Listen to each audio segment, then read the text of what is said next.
She saw the green castle standing along the blackened shore. A black sky with a forever eclipsing sun loomed over all. The stone glowed faintly as the procession came through. Abigale found herself in a red dress covered in web-like silk. Her hair was tied in black jewels.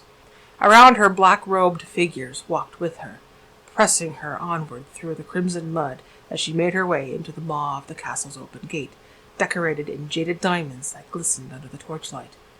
Inside, a red carpet trimmed in obsidian welcomed her as they followed its path into the main throne room.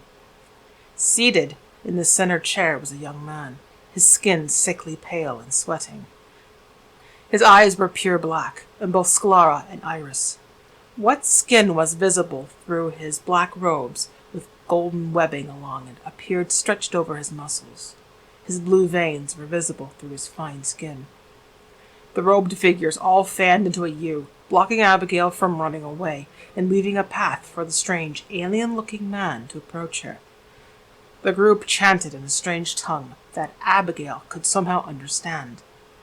Ye of realm unknown, we bring she adorn. Eternal ties become entwined. May she make destiny align. Her heart pounded as the man rose from his seat. Down a slight flight of stairs he approached her.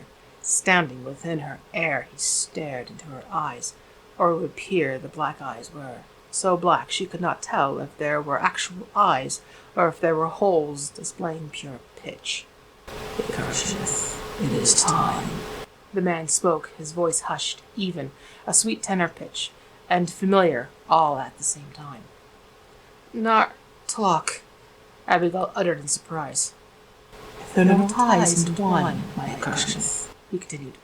My sweet Karshnath. I am afraid, she stuttered, looking behind her, seeing the robed men and women all stand in unison. Their hooded glares are unmistakable, unflinching. Nartlock placed a gentle hand upon her cheek, and pushed her to face him again. She gasped as she looked into his dark eyes.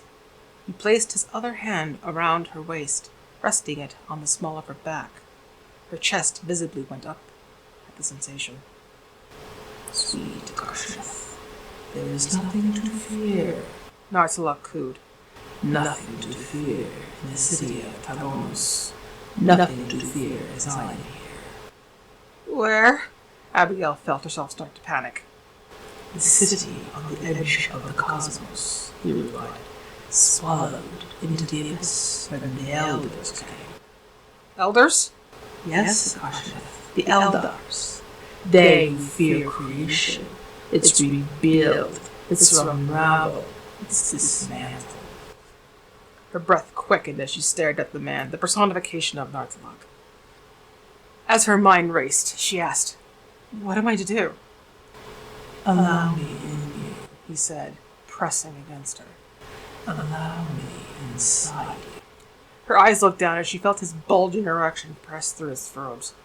You want my body? She asked in hesitant stuttering. You are Karshnath.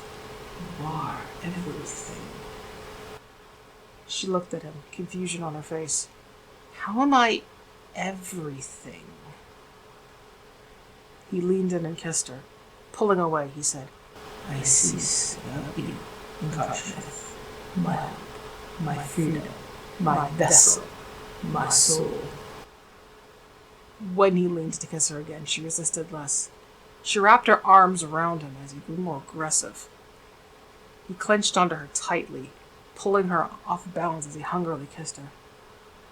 Ye of lands past, Abigale struggled to say between kisses, his hands riding along her curves to keep her from falling onto the green stone below. How can I be your soul? Soul, indeed. He spoke in the hush between very throaty kisses. That which is essence shall entwine with me. No more words escaped her busy lips. In excitement, he lifted her from the floor. This was when Abigale got a better look at the center of the throne.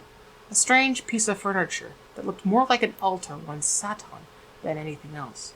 The eye of tangled binding adorned the top of it. a symbol showing an eye made of silver webs lined with golden thorn tendrils interwoven, interlocked, tangled unevenly around the forever seven-pointed star gaze. Something in the depths of her mind told her this was what she was staring at as she was being carried towards the large altar chair, blacker than obsidian.